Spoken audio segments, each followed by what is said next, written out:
We are going through the questions sent in for this weekend, where I'll be addressing your doubts about the Pittsburgh football team now that the 2025 NFL draft is complete.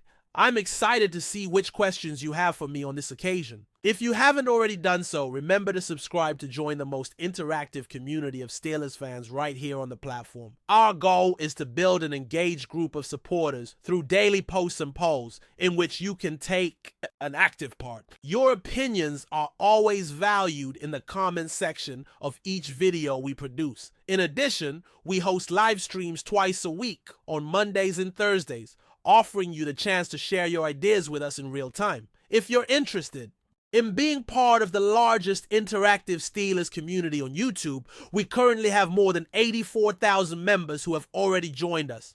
Make sure to subscribe to help us reach 85,000. Let's start with a question from a fan who asks, if that player doesn't sign, would he become the biggest villain of all time? Undoubtedly he would. I would despise him permanently if that happened, especially given that his statements raised expectations that he would indeed join the team. Not only did they neglect to sign another quarterback in free agency, but they also elected not to draft a quarterback until the 6th round, passing on both first-round options. He needs to integrate into the roster because management will face a tricky situation, similar to what happened with another player if he doesn't come to Pittsburgh. One comment that received financial support highlights, "I hope he signs because otherwise we'll have another backup." That is true, and we recently ran a poll asking which of the available players you'd like to see start in week 1.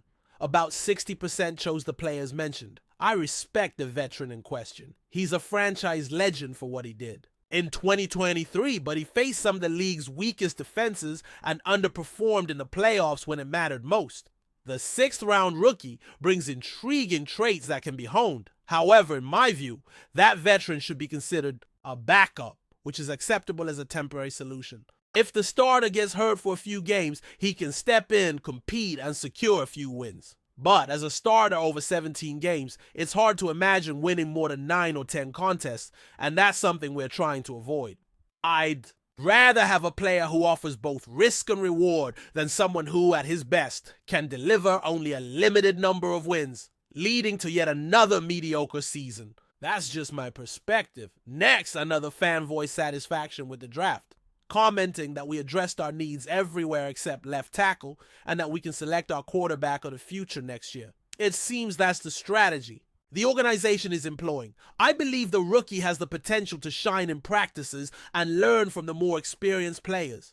The Steelers are clearly pushing to succeed over the next 2 years, especially considering the impending retirement of one of their veterans, and that approach looks promising. I think a seasoned player gives us the best chance to win now, while the rookie has traits that can be developed and serves as a solid backup. Looking ahead 2 years before Cam Hayward's retirement, it seems the front office is handling the quarterback position well.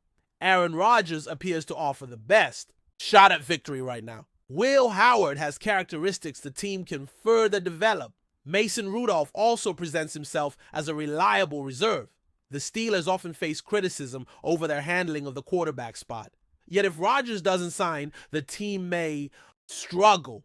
Conversely, if he arrives and excels, all this controversy will likely be forgotten next year. When we look to 2026, who do you think will be the Steelers' starting quarterback? Do you believe Aaron Rodgers will stay in Pittsburgh for another season after an initial year of success? Or will it be Will Howard, who caught the coach's attention? Perhaps they'll draft someone like Drew Aller in the 2026 NFL draft. Leave your thoughts in the comments on who you think will be the Steelers starter in 2026. We'll feature this comment in today's discussion. Soon we'll have a commercial break, so take a moment to think, but don't forget to let us know who you believe will start at quarterback for the Steelers in week 1 of the 2026 season. We also received a question from a fan asking, who will be the week 1 starting running back? I imagine it will be a 2-back committee since Caleb Johnson has the build of a classic runner, much like Najee Harris with a more powerful frame. To clarify, the image shown isn't Caleb Johnson, it's Kenneth Gainwell.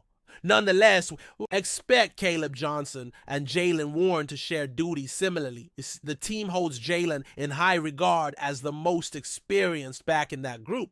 However, Caleb brings a sturdy build plus exceptional vision and an ability to find open lanes and outside zones, something Najee Harris never fully mastered. He also has explosive play potential and on-field speed that Najee didn't possess. Consider this. Once he gets up to top speed, he's nearly impossible to bring down. Combined with his vision, it's an ideal fit for the scheme.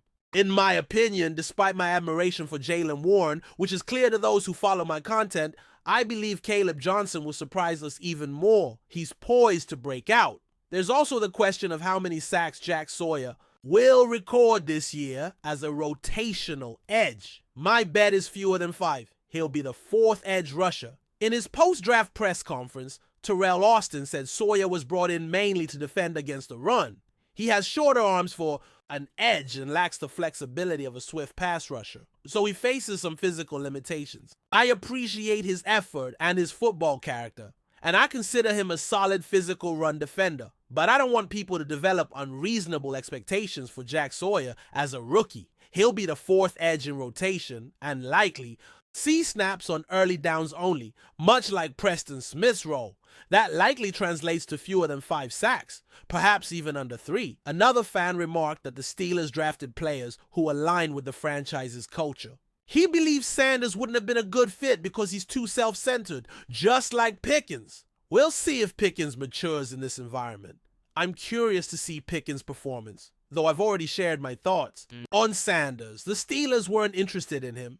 Recently, there was a report indicating they'd take Will Howard in round 6 instead of Shedeur Sanders. There's no way that meeting was positive. It seems unlikely. If they were willing to draft Howard over Sanders in the 6th round, that suggests Sanders wasn't in their plans. Clearly a cultural mismatch. That perspective is understandable. Moving on to other topics. There are still some questions to cover, so it's essential that you interact with the video if you haven't already. Your support is greatly appreciated, and interacting with content is one of the best ways to boost your visibility. Thank you to everyone who takes a moment to hit the like button. One viewer asks, if a specific quarterback signs, what are our chances of winning a playoff game? Of course, many factors come into play.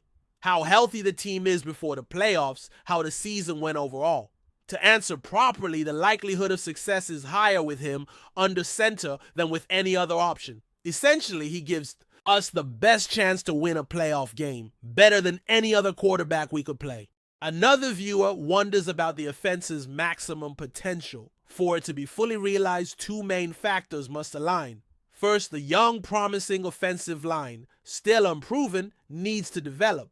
I understand the skepticism. One lineman struggled greatly at right tackle over the past 2 years, and another faced challenges late last season in his debut at right guard. There are real concerns about one player's durability. With the same coach leading that unit, there are valid reasons to doubt this group. Yet undeniably, they possess both talent and significant upside. One lineman did have serious struggles at right guard to close last season. His health is a legitimate concern. The coach remains at the helm, which fuels some pessimism about the line. Still, these are talented, capable players. If they all perform at their best, this unit could rank among the league's top 10 offensive lines, given their pedigrees. If that happens, and we have a strong 2-back tandem, this team could boast one of the league's most powerful rushing attacks.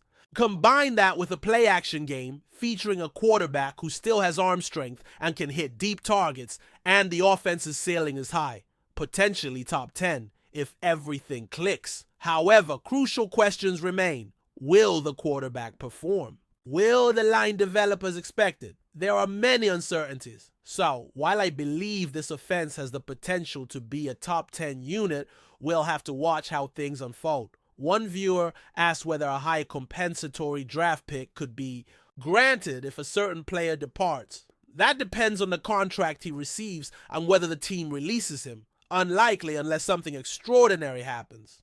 However, if he leaves in free agency without being cut and signs a substantial deal, the team would indeed receive a high compensatory pick, probably a 3rd rounder. So yes, a compensatory choice would be awarded in that scenario. Another viewer is concerned that a certain player hasn't yet signed an extension. Not necessarily worrisome. Many teams have pending extensions this offseason that haven't been resolved.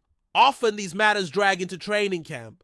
I recall last season, several extensions stretched into that period, so I wouldn't expect this one to be settled anytime soon, to be honest. There are still unresolved holdouts heading into camp. Frequently, these situations stretch into the preseason. Last year, one player's case lasted that long, so I'm not optimistic about a quick resolution. This player seems to be seeking a high per-year value, and I can't fault him for it. I imagine the team will continue negotiating for a lower figure. Eventually, though, they'll likely yield and give him what he wants early in the season. Now, I want to hear your thoughts. Would you be willing to invest more or even pay him a higher annual value to keep this player in our lineup longer?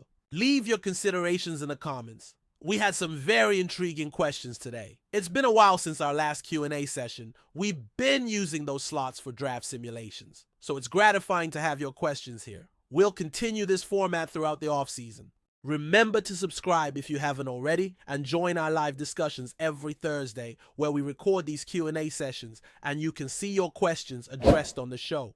But before we dive in, don't forget to subscribe to Steelers Nation Central and hit the like button on this video. Your support helps us keep bringing you the latest updates on the Pittsburgh Steelers, and don't forget to share your thoughts on the news in the comments below. Trevor Lawrence, the highly anticipated quarterback from the 2021 NFL Draft, has officially arrived at the headquarters of the Pittsburgh Steelers for what could be a groundbreaking moment in the franchise's history. The young star, who has been the focal point of the Jacksonville Jaguars since being selected first overall, has made waves in the NFL with his dynamic skills, incredible poise, and undeniable talent. His arrival at the Steelers facilities has set the stage for what could be a significant shift in both his career and the future of the team.